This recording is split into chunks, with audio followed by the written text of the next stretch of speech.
मैं आपको एनसीपी की शरद पवार साहब की जो मोहतरमा बेटी है, उन्होंने कुछ दिन पहले फ्लाइट में जा रहे थे तो उन्होंने है तो ट्विटर के ऊपर ये दावा था कि मैं संभाजी नगर से उड़ रही हूँ करके उसमें। तो यानी कि आपका ये है कि कम से कम लोगों की भावना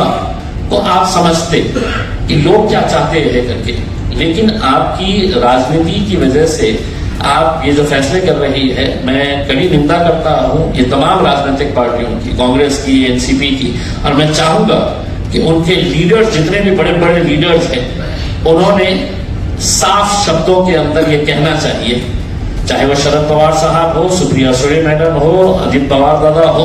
कि अब ये फैसला लिया गया है, तुम इसका स्वागत करते हैं, इसका विरोध करते हैं। कांग्रेस के बड़े नेताओं ने तो खुलकर कहना चाहिए ताकि हमको भी समझ में आ जाए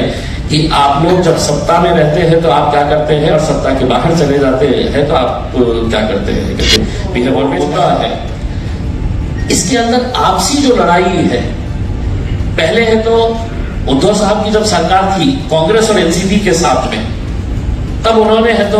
कैबिनेट के अंदर डिसीजन ले लिया बाहर निकल कर आके, और उस कैबिनेट के अंदर जब डिसीजन लिया गया है तो इक्वली गुनहगार जो थे वो सो कॉल्ड सेक्युलर पार्टीज अपने को कहने वाले कांग्रेस और एनसीपी भी उसके अंदर शामिल थी कैबिनेट के अंदर जब ये फैसला लिया गया था। उसके बाद जब उन्होंने फैसला ले लिया कि संभाजी नगर नाम रखने का है करके, तो एकनाथ शिंदे साहब और देवेंद्र फडणवीस साहब को लगा कि साहब ये इन्होंने नाम दिए हुए हैं, मुझे इसके अंदर कुछ ना कुछ तो बदलाव करना पड़ेगा, नहीं तो है तो ये क्रेडिट लेके चले जाएंगे। तो उन्होंने इसके आगे छत्रपति लगा दिया कि अब शहर का नाम ये रहेगा करके। उसमें मेरा ये कहना है कि जितने गुनहगार शिवसेना और भारतीय जनता पार्टी है, कांग्रेस और एनसीपी के मंत्रियों ने साफ तरीके से कहा है,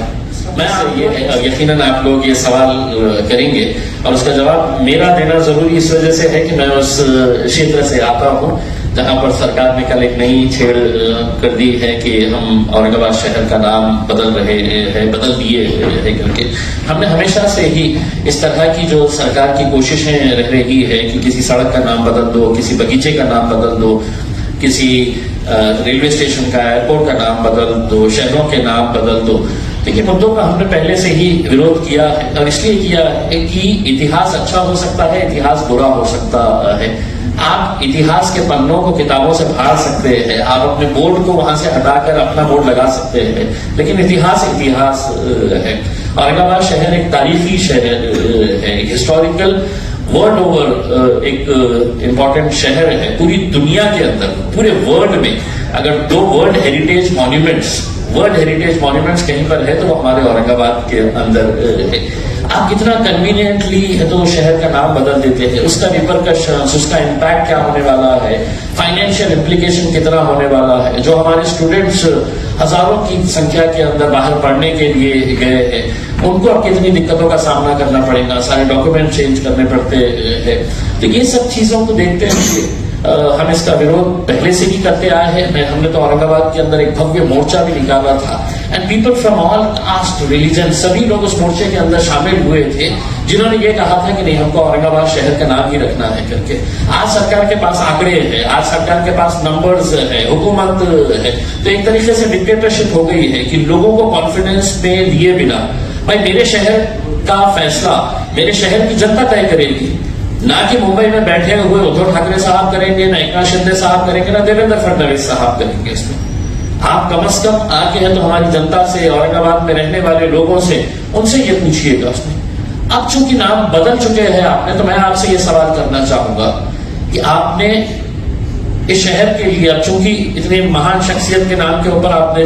ये किए हैं, तो कितने हजार करोड़ रुपए का पैकेज दे रहे हैं ताकि इस शहर को हम अंतर्राष्ट्रीय दर्जे का सबसे बेहतरीन शहर बना सके। मेरा ये सवाल सरकार से ये है कि अब चूंकि नाम बदलने का आपने फैसला ले ही लिया है, तो क्या जिस शहर के अंदर 8-8 दिन के बाद आज भी पानी मिलता है, वहां पर कल से हर रोज पानी मिलने वाला है? इसका जवाब दे दे देवेंद्र फडणवीस साहब। क्या जो मेरे जिले के अंदर शेतकरी आत्महत्या कर रहे हैं अब आत्महत्या नहीं करेंगे क्योंकि शहर का नाम बदल गया है? क्या मेरे शहर के जो बेरोजगार है, जो नौकरियों की तलाश के अंदर है, क्या उन्हें अब नौकरियां मिलने वाली है? इसका जवाब एकनाथ शिंदे साहब, उद्धव साहब दे दे करके उसको। जब आपके पास दिखाने के लिए कुछ नहीं रहता है तो इन्हीं मुद्दों को आप इमोशनल इश्यू बनाकर किस तरह से लोगों का मन डाइवर्ट करना है, ये सब साजिशें रची जाती है। हमने पहले भी इसका विरोध किया था, आगे भी जो लीगल तरीके से है वो लीगल तरीके से हमारा विरोध जारी रहेगा। ऑलरेडी ये मैटर हाईकोर्ट के अंदर है। आज सरकार जो एक मैटर सब जुडिस है उसके ऊपर फैसला ले लेती है, तो इसके जरिए सरकार ने एक मैसेज भी देने का काम किया है कि अब हम अदालतों को भी नहीं मानेंगे, हम अदालतों का भी नहीं सुनेंगे, हम फैसला करने वाले हैं करके। वरना ये मैटर जब तक अदालत इसके ऊपर फैसला नहीं सुनाती तो सरकार को कोई ऐसी जल्दबाजी नहीं थी कि करने के लिए, लेकिन इसके जरिए सरकार ने एक मैसेज भी देने का काम किया है कि हम सुप्रीम है, हम फैसला करेंगे, हम अदालतों को भी नहीं गिनने वाले हैं करके। तो this is very unfortunate, we condemn this. Basically देखिए ये जो मुद्दा है इसके अंदर आपसी जो लड़ाई है, पहले है तो उद्धव साहब की जब सरकार थी कांग्रेस और एनसीपी के साथ में, तब उन्होंने है तो कैबिनेट के अंदर डिसीजन ले लिया बाहर निकल कर आके, और उस कैबिनेट के अंदर जब डिसीजन लिया गया है तो इक्वली गुनहगार जो थे वो सो कॉल्ड सेक्युलर पार्टीज अपने को कहने वाले कांग्रेस और एनसीपी भी उसके अंदर शामिल थी कैबिनेट के अंदर जब ये फैसला लिया गया था।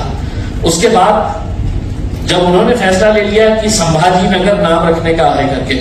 तो एकनाथ शिंदे साहब और देवेंद्र फडणवीस साहब को लगा कि साहब ये इन्होंने नाम दिए हुए हैं, मुझे इसके अंदर कुछ ना कुछ तो बदलाव करना पड़ेगा, नहीं तो है तो ये क्रेडिट लेके चले जाएंगे। तो उन्होंने इसके आगे छत्रपति लगा दिया कि अब शहर का नाम ये रहेगा करके। उसमें मेरा ये कहना है कि जितने गुनहगार शिवसेना और भारतीय जनता पार्टी है, कांग्रेस और एनसीपी के मंत्रियों ने साफ तरीके से कहा है। मैं आपको एनसीपी की शरद पवार साहब की जो मोहतरमा बेटी है, उन्होंने कुछ दिन पहले फ्लाइट में जा रहे थे तो उन्होंने है तो ट्विटर के ऊपर ये दावा था कि मैं संभाजी नगर से उड़ रही हूं करके। उसमें तो यानी कि आपका ये है कि कम से कम लोगों की भावना को आप समझते कि लोग क्या चाहते हैं करके, लेकिन आपकी राजनीति की वजह से आप ये जो फैसले कर रही है, मैं कड़ी निंदा करता हूं ये तमाम राजनीतिक पार्टियों की, कांग्रेस की, एनसीपी की, और मैं चाहूंगा